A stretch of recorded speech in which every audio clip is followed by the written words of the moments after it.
Good morning, ladies and gentlemen. Welcome back to the channel. If you're new, my name is Matthew, also known as RedFlyer, and today I'm here back with my 2016 Ford Focus SE, and I decided to make a video because last week was Thanksgiving and it's kind of Thanksgiving season. I decided to make a video about the 10 things that I'm most thankful for about my 2016 Ford Focus SE.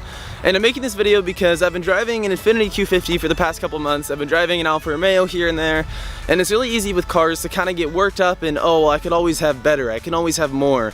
You know, I have this now, but I want the faster car, I want the newer car, I want the better car. But I think it's really healthy and really important to kind of take some time to be grateful for what we have and be thankful for the cars that we do have and appreciate them for all the great things that they bring to the table.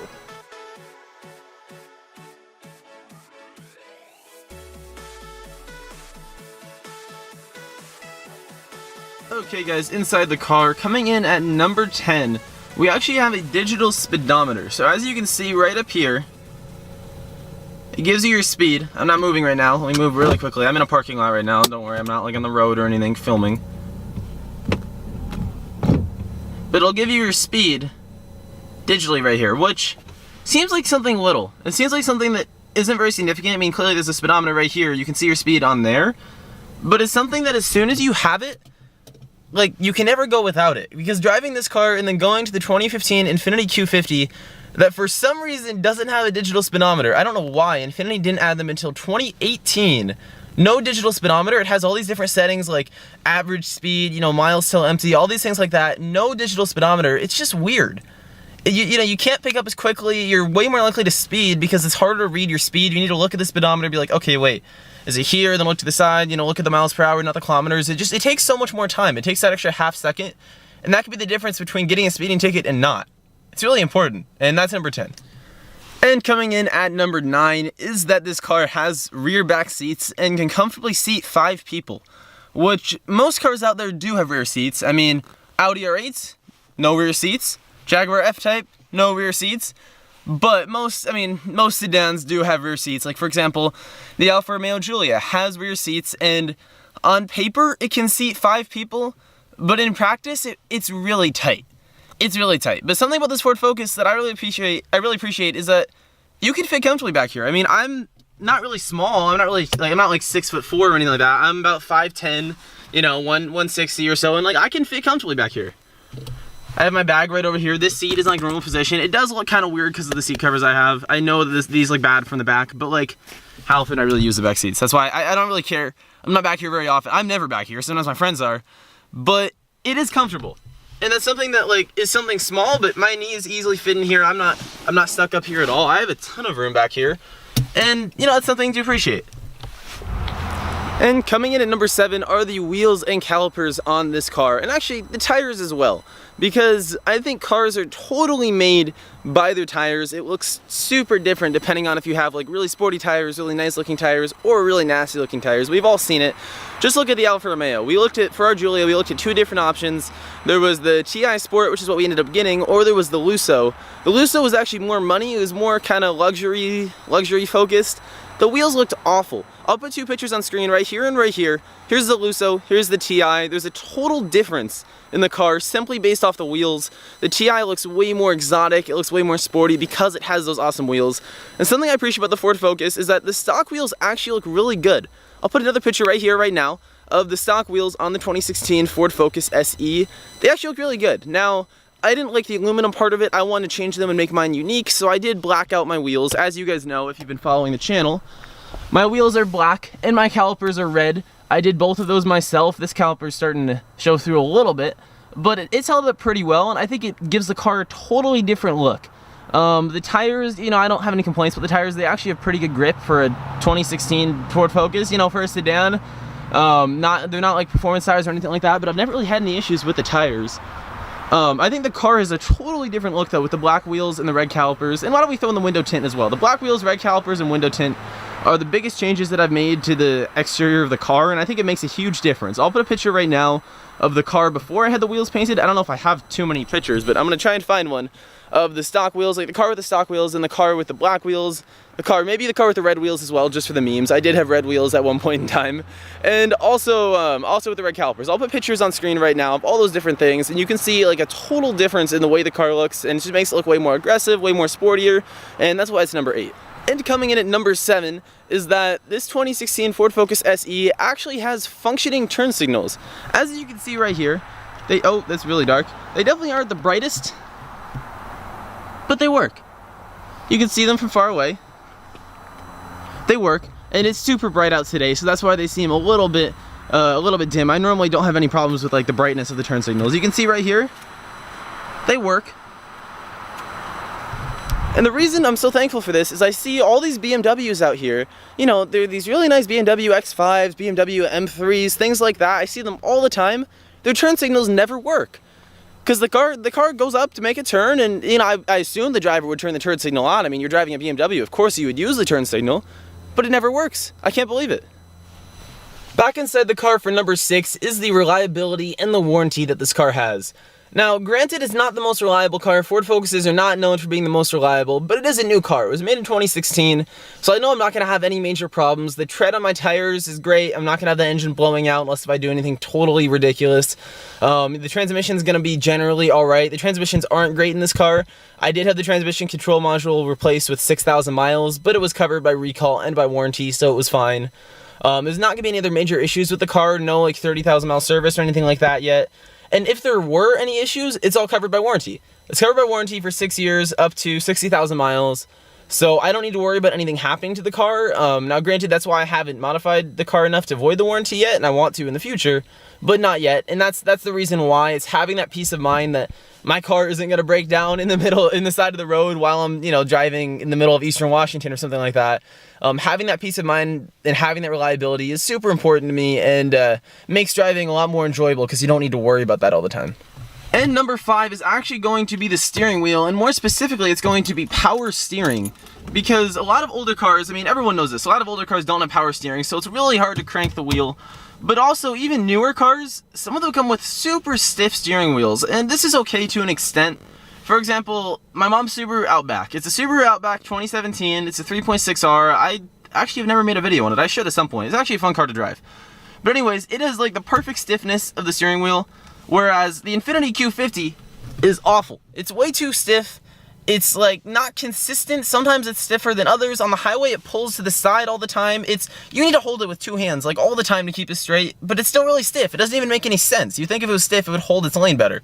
It doesn't make any sense. The steering is awful on the Q50, whereas in the Ford Focus, it's definitely lighter, and I know that kind of having stiffer steering is an aspect of more luxury cars, more like performance cars, but I can literally turn this wheel with 1 finger, 2 fingers. Maybe 1 finger. It's super light, it's super easy, but it still holds its lane. Like, I'm not gonna film myself going on the highway right now, but if I was driving on the highway, like, you can still, I hold the wheel right down here, 2 fingers through here, fingers on the sides, wrap my thumb around the bottom, and this is all I do to drive. It's easy. It keeps its lane. It's still pretty easy. You don't need to have 2 hands all the time, be cranking it all over the place. It's super easy to steer. It's super light, but it still maintains its lane. I think the power steering in the Ford Focus is actually, for the price that you pay for this car, it's really, really good. It's really impressive. I think it's better than the Infiniti Q50, which is like more than double the price of this car. Actually, probably like triple. And it works really well, so it's something to be thankful for. And number 4 is that this car has a backup camera. Now granted, it's a small camera. The screen is very small. I am looking at getting a 10-inch touchscreen to go right here. Maybe coming to a vlog near you. I don't know. We'll see sometime soon. But anyways, if you put the car in reverse, right here, you can see it's small, but it does come on. It comes on instantly, and it does the job. It works. So if you're backing into a spot, I'm reaching across here. Hold on, let me switch hands. There we go. If you're backing into a parking spot, it actually makes it quite easy. So you can see the camera right here, and it's not too hard. Now this is the worst backing job I've ever done in my entire life because I'm doing it with 1 hand and I'm sitting farther back than normal and I'm looking at the screen. But anyways, it makes it super easy to back into spots. I always take the parking spot right on the corner in my student lot because nobody else knows how to back in their car. So nobody else parks there, but I always back it in, then I can leave right away. It works great. And I know backup cameras were required starting in 2017. All cars, or maybe it was 2018. I think it was 2018. All cars legally are required to have them, but back in 2016 they weren't, and anyone who has a car before 2016 may not have a backup camera, and it's another one of those things that you kind of don't appreciate it until you go without it, and then you're like, oh, this is actually really hard. I have no idea how to back up my car, because you have the backup camera. And coming in at number 3 is that this car has aux input, it has Bluetooth input, it has all these different media inputs that older cars simply don't have. I have a bunch of friends that have cars from 2003, 2004, 2005, getting up to 2008 even, that don't have aux inputs. They have maybe a CD player, maybe a cassette player, but this car literally has everything. It has Bluetooth, oh, let's see up here. It has Bluetooth, it has 2 different USBs, it has an aux line in, it has mobile app. I don't know what the mobile app is. I don't think this car is compatible with that. But it has a CD player right up here. It literally has everything.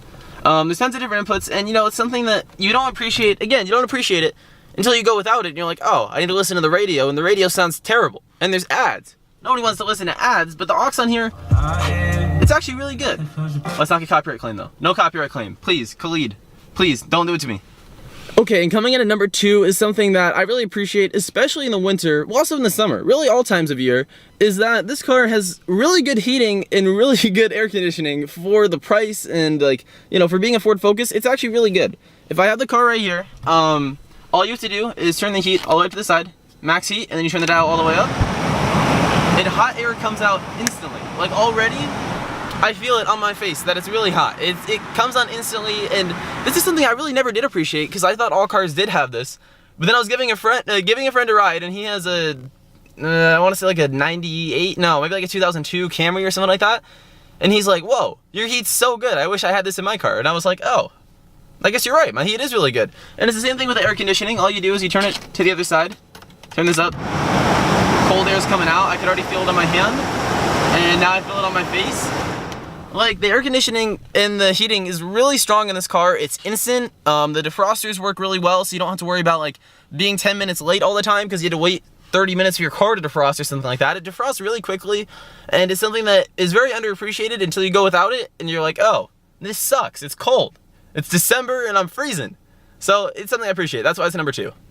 And finally, number 1, you guessed it, I haven't mentioned it yet. They're big, they're red, and there's a guy walking his dog right over there. He probably thinks I'm really weird for just sitting in my car, but, oh, he just looked over. But anyways, they are the paddle shifters in my 2016 Ford Focus SE. You can see right here, these are paddle shifter extensions. The small black thing right here is the stock paddle shifter that came with the car, which is still cool, but not as cool. And then right here, these are the extensions, right up here, and they make this car so much more fun to drive.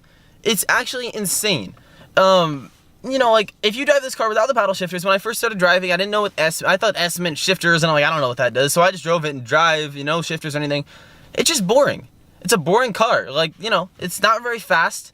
It's not super quick. It doesn't accelerate super fast. It doesn't have a crazy top speed. I mean, not like you'd be going the top speed anytime anyways. It's just kind of boring, But then as soon as you start using the paddle shifters and shifting through gears and, downshifting through corners and, launching it at lights in first gear, it makes this car way more fun to drive. It's a totally different experience, and if your car has paddle shifters, if it has a sport stick, I totally encourage you to learn how to use it and start using it because it'll make you enjoy driving way more. I used to think, okay, driving's kind of cool. Then I learned how to use the paddle shifters, and I was like, damn, this is fun. I enjoy doing this. I'm gonna go do this in my spare time. I'm gonna go do this when I'm bored, because I just genuinely enjoy it. And that's why I love the paddle shifters so much. They make this car from a boring car to a really fun car to drive, and I'm sure it'll change your car as well. And that's number 1 on my list, and I really hope you guys did enjoy this video. If you did, be sure to drop a like down below and comment what you want to see in future videos, and also drop a comment on something you appreciate in your car. Whether you have a 1998 Toyota Camry or you have an Audi R8, I'm sure there's something you can appreciate. And I know it's really simple with cars. It's really easy with cars to always get in the mindset of, I want something faster, I want something better, I want something newer. But it's really important that sometimes we take some time to reflect on things we appreciate about our cars and be grateful for what we have and know how lucky we are. Thanks for watching. Hope you guys enjoyed. See you in the next one. Say that it feels right.